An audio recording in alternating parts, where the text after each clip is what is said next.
on nous demande maintenant de montrer cette relation linéaire-là entre les polynômes ln-1, ln et ln plus 1. Il s'agit donc d'établir un lien entre la dérivée n plus unième de ce polynôme-là, la dérivée nième de celui-là et la dérivée n-unième de celui-là. On doit donc établir des liens entre des dérivées n plus unième, nième et n-unième.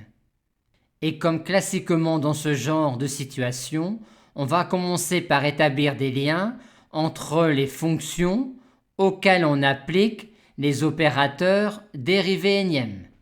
Et comme il y a un décalage au niveau des dérivées énièmes, on va commencer par écrire un lien entre la dérivée de ce polynôme-là et ce polynôme-là. Et ceci étant fait, on applique l'opérateur dérivé énième à chacun des polynômes, ce qui nous donne cela pour ce polynôme-là et ce qui nous donne cela pour ce polynôme-là par application de la formule de Leibniz. Apparaît alors une dérivée n-unième qu'on aimerait relier aux autres.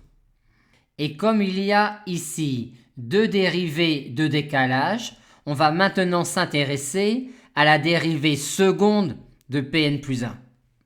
Et on va remplacer ce polynôme-là par son expression en fonction de Pn-1 en appliquant cette relation-là, mais à P'N, ce qui nous donne cela.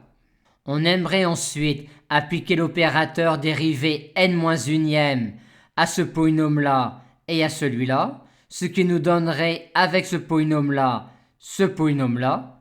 Avec ce polynôme-là, on retrouverait cette quantité-là, mais on serait embêté avec ce polynôme-là en raison de la présence du x2.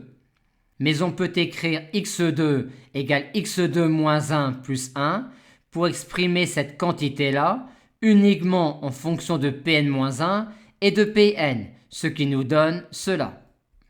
On applique maintenant l'opérateur dérivé n-unième à cette égalité polynomiale-là, ce qui nous donne cela.